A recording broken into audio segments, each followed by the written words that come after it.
नमस्कार साथियों, good morning, सत श्री अकाल। मैं विकी वालिया इन support of people for making life meaningful. लोगों के सार्थक जीवन की ओर प्रयासरत एक बार फिर से आज आपके साथ उपस्थित हूं एक बहुत शानदार सी बात लेकर। आज मैं बात करने वाला हूं कुछ समस्याओं कठिनाइयों के बारे में। जी हाँ, जब तक जीवन है तब तक समस्याएं तो आती रहेंगी, कठिनाइयां तो आती रहेंगी दोस्तों। और समस्याओं के आने पर दो ही बातें होती हैं, भाग लो या भाग लो, रन आउट और पार्टिसिपेट। पल्लू छुड़ा लो या सामना करो। और ज्यादातर लोग क्या करते हैं साहब, भाग लेने में ज्यादा विश्वास रखते हैं, समस्याओं से भागने में विश्वास ज्यादा रखते हैं, पल्लू छुड़ाना चाहते हैं कि बस किसी तरह समस्या सॉल्व हो जाए। ज्यादातर लोगों को लगता है कि अपने आप ही समस्या सॉल्व हो जाए तो अच्छा है साहब, कुछ करना ना पड़े। और कुछ लोग दूसरा पहलू अपनाते हैं, वो पार्टिसिपेट करते हैं, वो समस्याओं के आने पर उनका सामना करते हैं दोस्तों। कि जीवन की कैसी भी समस्या आए, कैसी भी कठिनाई आए, कोई भी प्रॉब्लम आए, उनका सामना करना है। कई बार होता क्या है कि जीवन की छोटी छोटी समस्याएं आती हैं, वो अपने आप सॉल्व हो जाती हैं, हो जाता है, समाधान निकल आता है, हल हो गई।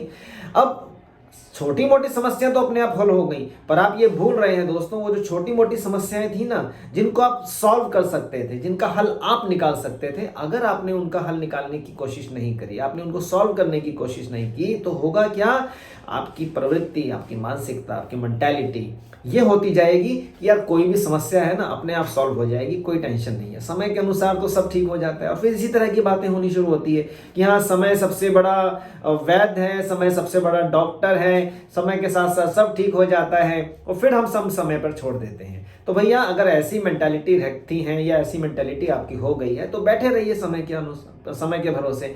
समय तो अपने अनुसार समस्या को हल कर ही देगा, पर इससे आपका क्या, आपकी जो प्रैक्टिस है समस्याओं को हल करने की, वो क्षीण हो रही है, वो दुर्बल हो रही है, उसमें प्रॉब्लम ज़्यादा हो रही है। यानी कि आप खुद एक प्रॉब्लमेटिक होते जा रहे हैं कि यार कोई भी समस्या है, आप कंफर्ट जोन में हैं, आप आलस कर रहे हैं, उसको सॉल्व नहीं करने की कोशिश कर रहे हैं, और आप सिर्फ ये सोच रहे हैं कि अपने आप सॉल्व हो जाएंगी, तो आप आज जीवन की सबसे बड़ी गलती कर रहे हैं। क्योंकि जो समस्याओं से भागता है दोस्तों, वो समस्याओं में ही घिरा रहता है। जी हाँ, ध्यान दीजिएगा, जो समस्याओं से भागता है, जो पीछा छुड़ाना चाहता है, वो हमेशा समस्याओं में घिरा रहता है। एक समस्या खत्म नहीं होती कि दूसरी समस्या आ गई, दूसरी समस्या खत्म नहीं हुई कि जीवन की तीसरी कठिनाई आ गई, तो वो प्रॉब्लमेटिक उसका जीवन होना शुरू हो जाता है। और जो सामना करना शुरू कर देता है ना, वो धीरे धीरे प्रैक्टिस करते करते जीवन की बड़ी से बड़ी समस्याओं को हल कर देता है, बड़ी से बड़ी कठिनाइयों का सामना कर लेता है और सॉल्व करता है। और ऐसे ही लोगों की जीवन में जीत होती है दोस्तों। तो अच्छा ये है कि आप छोटी छोटी समस्याओं को प्रैक्टिस के तौर पे अपनाते रहें कि यस, कैसे आप समस्याओं का हल निकालना सीख जाएंगे। और फिर देखिए जीवन की बड़ी से बड़ी समस्याएं कैसे हल होने शुरू हो जाती हैं, कैसे आप उनका सॉल्यूशन निकाल देते हैं, और कैसे आपका जीवन आनंदमय खुशी से बीतता चला जाता है। इससे आपको भी अच्छा लगेगा, और विजेता, यस, विश्वास कीजिए, विजेता आप ही कहलाएंगे। आज के लिए इतना ही, फिर से मिलता हूं कुछ नई बातों को लेकर, कुछ नई चीजों के साथ। Wish you all the best, thank you very much, जय हिंद, धन्यवाद।